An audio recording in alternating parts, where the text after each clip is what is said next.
اگر ابھینندن کو نہ چھوڑا تو 9 بجے تک بھارت حملہ کر دے گا۔ اور ابھینندن کی کیا بات کرتے ہیں؟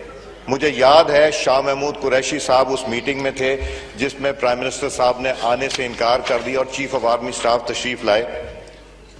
پیر کانپ رہے تھے، پسینے ماتھے پہ تھے، اور ہم سے شاہ محمود صاحب نے کہا، فورن منسٹر صاحب نے، کہ خدا کا واسطہ ہے اب اس کو واپس جانے دیں، چونکہ 9 بجے رات کو ہندوستان پاکستان پہ اٹیک کر رہا ہے۔ نے یہ کہا ہے کہ قومی مفاد میں سب کو اعتماد میں لیا تھا، لیکن یہ جو اسپیسیفک ورڈنگ ہے ایاز صادق صاحب کی، اس سے متعلق اب ظاہر ہے نظامی صاحب ہم منتظر ہیں قریشی صاحب کے جواب کے بیان کے۔ آپ سے نظامی صاحب جاننا میں بنیادی طور پہ یہ چاہ رہا تھا کہ ناظرین کو یہ بھی بتایا نا کہ ایاز صادق صاحب کے کیا اسپیسیفک ورڈنگز ہے۔ نظامی صاحب ایاز صادق صاحب نے یہ کہا کہ جب یہ ابھینندن کا معاملہ ہوا تو اس وقت قریشی صاحب کے پسینے چھوٹے ہوئے تھے اور ان کی ٹانگیں کانپی ہوئی تھیں، اور انہوں نے کہا کہ قریشی صاحب نے یہ کہا کہ اگر ابھینندن کو نہ چھوڑا تو 9 بجے تک بھارت حملہ کر دے گا۔ پاکستان تحریک انصاف کے ایم ایل اے صداقت علی صاحب نے بھی جوائن کیا ہے، اور مسلم لیگ نون کی سینئر رہنما ہیں عظمہ بخاری صاحبہ، انہوں نے بھی جوائن کر لیا ہے۔ بہت شکریہ آپ دونوں کا، آپ دونوں سے گفتگو کرتے ہیں۔ عظمہ بخاری جی اب یہ عظمہ صاحبہ سے ہی جانیں گے یہ عظمہ ہے یا عظمہ ہے، یہ بڑی کنفیوژن ہے۔ نظامی صاحب یہ بتائیں، یہ جو اپنے پیٹ سے قمیضیں اٹھانے کا سلسلہ ہے، سوال میرا یہ ہے یہ کدھر لے کے جائے گا؟ اور جو علاقے کے جغرافیائی حالات بدل رہے ہیں اس میں یہ کوئی دانش مندی ہے، خواہ حکومت ہو یا اپوزیشن؟ آئے ہیں چلے ہیں دوسروں کو جو ہے بتانے کے سکھانے کے لیے۔ مجھے سمجھ میں نہیں آ رہا کہ کیا کہا ہے ایاز صادق صاحب نے، اعتراض کس چیز پہ ہے؟ ایاز صادق صاحب نے ایک فیکٹ بیان کیا جو انہوں نے شاہ محمود قریشی سے سنا، اور اس کے اوپر انہوں نے کہا یہ بات کیا فیکٹ نہیں ہے نظامی صاحب کہ جب یہ ابھینندن والا واقعہ ہوا تو ٹینشن بہت زیادہ تھی۔ آپ کو یہ بھی یاد ہوگا کہ جیٹ جو ہے وہ فلائی کر رہے تھے اور جو ہے بہت زیادہ جھڑپیں جو ہیں وہ ہونے شروع ہو گئی تھی کنٹرول لائن کے اوپر، اور بہت زیادہ ٹینشن تھی۔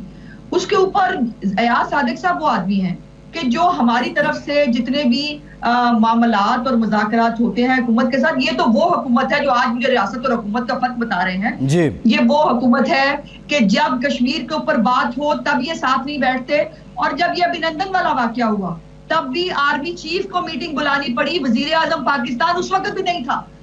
یہ تو پروکسی ہے، یہ تو چل رہے ہیں پتہ نہیں اللہ کے آسرے پر جو ہے وہ ان کو تو نہ کسی چیز کا پتہ ہے، نہ ان کو کوئی شامل کرتا ہے۔ کوئی بھی اہم معاملہ ہو وزیر اعظم پاکستان تو ہوتا ہی کہیں نہیں۔ تو اس لیے یہ تو 3 نہ 13 میں پتہ نہیں کیوں آ جاتے ہیں اپنی جو ہے وہ کرنے کے لیے۔ میری گزارش یہ ہے کہ ایک فیکٹ بیان کیا ہے ایاز صادق صاحب نے، اور یہ فیکٹ پوری دنیا کو معلوم ہے، پورے ملک کو معلوم ہے۔ ایک ٹینشن تھی اور ایک وہ تھا، تبھی تو آپ نے ڈر کے ابھینندن واپس بھیج دیا نا۔ ہمیں آپ غدار کہتے پھرتے ہیں، ابھینندن کو آپ باہر بھجواتے ہیں، اور کلبھوشن جو ہے اس کے لیے راتوں رات آرڈیننس یہ حکومت لائی ہے نظامی صاحب، ہم نہیں لے کے آئے۔ ہمارے اوپر ہم نے کلبھوشن ہمارے دور حکومت میں اریسٹ ہوا، آپ اس کو راتوں رات اس کے لیے آرڈیننس لاتے ہیں، اس کو کونسلر رسائی دلواتے ہیں، اس کو اس کے گھر والوں سے ملواتے ہیں، اور غدار کہتے ہیں ہمیں۔ کشمیر آپ کے ہوتے ہوئے آپ کے ناک کے نیچے سے مودی لے جاتا ہے جس کو آپ دعائیں دے رہے تھے، اور غدار ہیں ہم۔ مطلب عجیب بات ہے کہ آپ جو ہے وہ ہمیں خاموشی کا درس دیتے ہیں، آپ جو ہے وہ آدھے گھنٹے کی خاموشی اختیار کریں کشمیر کے اوپر، اور غدار ہیں ہم۔ جب آپ کسی کو غدار کہیں گے تو پھر آپ کو سننا پڑے گا۔ عظمہ صاحبہ بریف آنسر دیں۔ بطور لیڈنگ پولیٹیکل پارٹی مسلم لیگ نون اور سینئر سیاستدان سابق اسپیکر ایاز صادق صاحب کو کچھ چیزوں کا پاس نہیں رکھنا چاہیے تھا؟ کچھ معاملات تو ایسے ہوتے ہیں جن کا پاس رکھا جاتا ہے۔ نہیں، کیا پاس نہیں رکھا؟ مجھے تو سمجھ میں نہیں آ رہی کہ آپ مطلب کیا بلڈ کیا کرنا چاہ رہے ہیں۔ کیا پاس نہیں رکھا؟ ٹینشن نہیں تھی؟ بالکل تھی۔ کیا ہمارے جھڑپیں نہیں ہو رہی تھی؟ بالکل ہو رہی تھی۔ اور اس میں بھی کوئی دوسری کیا دوسرے ملک جو ہے وہ اس کے اندر جو ہے وہ بیٹھ کر ثالثی کی بات نہیں کر رہے تھے، اور پاکستان انڈیا کو کسی جنگ سے بچانے کی بات نہیں کر رہے تھے؟ بالکل کر رہے تھے۔ اور اس کے اوپر شاہ محمود قریشی صاحب نے اگر یہ جملہ کہا ہے کہ رات 9 بجے تک جو ہے، مجھے خود معلوم ہے، مجھے یاد ہے، اگر آپ کے پاس بھی آپ کی آرکیالوجی میں ہوگا کہ آپ نکال کے دیکھیے کہ اسلام آباد راولپنڈی کے اوپر بھی جہاز گھوم رہے تھے، اور جو ہے وہ بلیک آؤٹ کا بھی فیصلہ ہوا تھا، یہ سب ہوا تھا۔ تو اس میں کون سی بات ہے جس کے اوپر پاس نہیں رکھا ایاز صادق صاحب نے؟ اور ابھی ہم نے بڑے پاس رکھے ہوئے ہیں، یہ تو آپ رہنے دیجئے۔ بہت ساری باتیں ہیں، بہت ساری چیزیں ہیں جس کا ہم ابھی بھی پاس رکھے ہوئے ہیں، لیکن اگر یہ اس طرح سے غداری کے کارڈ بانٹیں گے پھر جواب آئے گا۔ پھر یہ نہیں ہو سکتا ہم نے بہت برداشت کر لیا، اب یہ ایک تھپڑ ماریں گے، دوسری تھپڑ کی دال ہم آگے نہیں کریں گے، اب اس کا جواب ملے گا۔ جی نظامی صاحب۔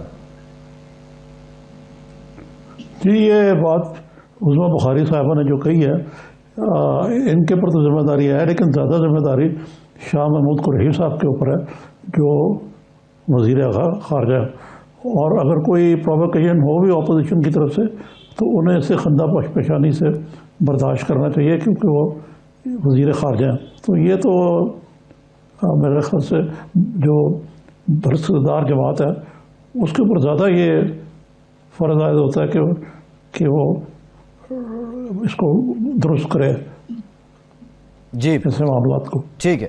اب عباسی صاحب یہ معاملات قومی اسمبلی میں چل رہے تھے، پرائم منسٹر نے لاہور میں کہا میں بلیک میل نہیں ہوں گا، جیب کترے سارے اکٹھے ہو گئے ہیں، یہ صرف احتساب کا جو آپ کا بیانیہ ہے اور اس کو زور لگانا یہی سارے قومی مسائل کا حل ہے؟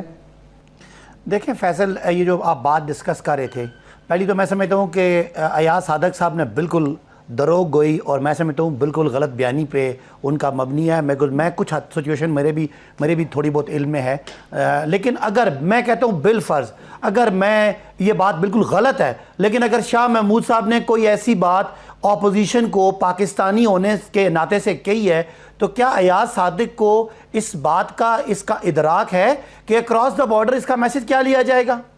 انڈیا میں ہمارا جو دشمن ملک ہے اس میں اس بات کے کیا مضمرات لیے جائیں گے؟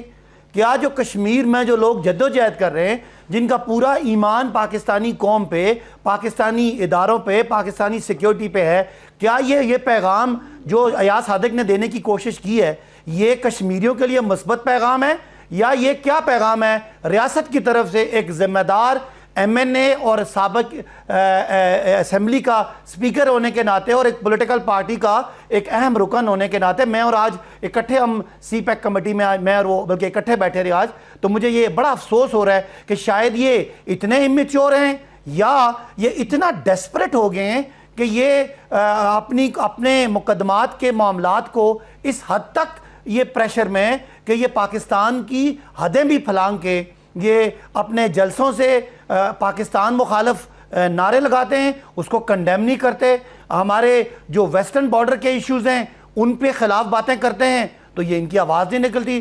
اب پرائم منسٹر کی جو بات ہے، میں آپ کے جو سوال پہ آتا ہوں فیصل، سوال یہ ہے کہ اور کیا ہوا ہے؟ کیا ہم نے برا کر دیا؟ بھائی آپ کو تو مہنگائی پہ اعتراض تھا، یہ مہنگائی کے اعتراض پہ یہ آزاد بلوچستان کہاں سے آ گیا؟ میں یہاں سخت الفاظ استعمال نہیں کرنا چاہتا، میرے مقابلے میں خاتون بیٹھی ہیں، ان کا احترام ہے، لیکن یہ آپ کی پاکستانیت ہے؟ آپ کو ویسٹرن بارڈر پہ جو فینس لگا ہے اس پہ کوئی خلاف بولتا ہے، آپ کا جلسہ ہے، اس پہ آپ اس کو کم از کم ڈس اون تو کریں۔ یہ پھر آپ کہیں گے آپ ہمیں غدار کہتے ہیں، اگر غدار آپ کو نہیں بھی کہتے تو یہ ایکٹ آف خاموشی، یہ کہتے ہیں نا شریک جرم نہ ہوتے تو مخبری کرتے، آپ کا یہ ایکٹ اس زمرے میں آتا ہے۔ اور آج کا ایاز صادق کا بیان انتہائی غیر ذمہ دارانہ ہے اور بارڈر کے اس پار پتہ نہیں ہم کیا پیغام دینا چاہ رہے ہیں، میں وہ بات کرنا نہیں چاہ رہا۔